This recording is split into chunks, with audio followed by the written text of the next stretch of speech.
It's like Ancestry.com for Palia, plus new team answers and an alpha update.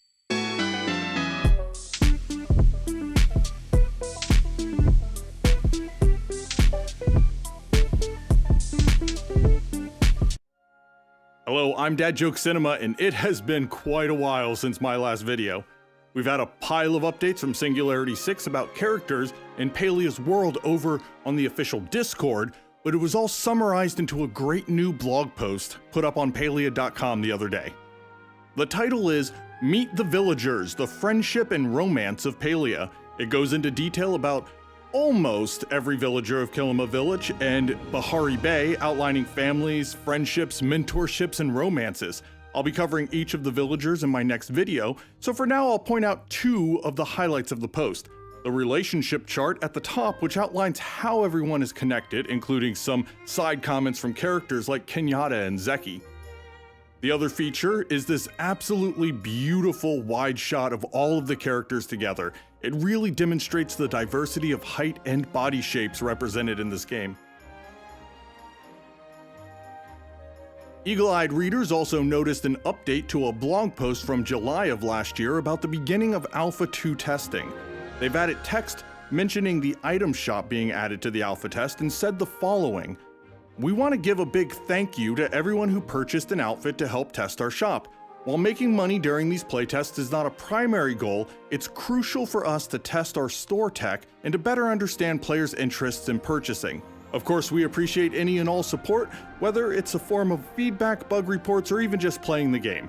Every moment helps to make Palia the best game it can be, and we appreciate all of it." So it's Singularity 6 verifying that there was in fact item purchasing in the alpha testing that they've done. They followed it up with a link to a blog post about their business model. If you want more details about Palia and its free-to-play plan, check out the video I did about it back when they first announced their intentions. And the news kept on coming, with S6 providing a new set of developer responses on the Team Answers channel of their Discord. They've done a set of answers every month in the past, but are transitioning to a new way of handling your questions. Hang around to find out about that. On to this month's answers. Aiden, the game director, told us that there won't be a lot of social game experiences built into the main Palia game from launch, things like checkers or Gwent in The Witcher. Instead, S6 hopes to empower players to create those sorts of experiences on their own. It would still be nice to know what the weird circle multi-layer chess game in Asura's Tavern is. And there will be, of course, many social opportunities for players in the main gameplay loop. Community manager Amelia reiterated that Palia will in fact have seasonal and non-seasonal events like holidays and festivals. Amelia also added some context to the idea of pets in Palia, saying that they have a pretty good idea of how pets will work in the game, but not to expect that functionality until a little bit after the initial release. As long as it doesn't take as long as Science and Exploration and Star Citizen, we should be fine. YouTuber and fellow cozy game enthusiast Pixel Sean asked about the content release schedule, and Aiden says they are targeting about 2 patches a month, with some flexibility in there for holidays and other activities. Some will be small bug fixes and quality of life patches, and others will be feature and content updates. Most importantly to me was the verification that patches will advance the story and contain changes to the world and characters. This helps solidify the idea that Palia will be a living and growing world with a story for players to follow along with. And last but not least, Amelia fielded a question about getting more promotion of the game out of Discord and onto streaming services like Twitch or YouTube. While developer streams will not become a reality until closer to release, they are starting to ramp up the content releases, and we'll see that in places like Twitter, Facebook, Instagram, and YouTube, as well as the Palia website and Discord.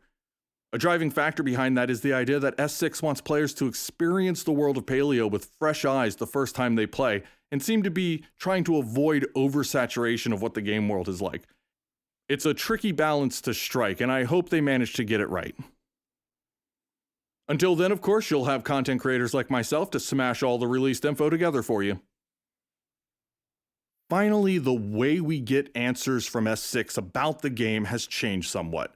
Instead of monthly gathering up of questions to answer on Discord, the community team is leaving the Submit Your Question channel open at all times. The team will then go through on a weekly basis or faster as time allows, and either provide the answer in a thread, say they can't reveal details yet, or a generic not sure with the iconic red question mark, which tells us that they really don't have an answer for that particular question. Of course, the downside of a system like this is that they're likely to get the same questions over and over again, but Amelia says that's pretty much what they're dealing with now, and this allows them to get answers out faster and not just have questions floating out there with no response at all. For my money, this seems like a good solution to the complaints about the ATT format and how it felt to some commenters that S6 were being overly selective in what got answered, and we weren't really learning a lot from it. What do you think? Share your thoughts in the comments below and check back for my villager guide soon. And as always, have a great day.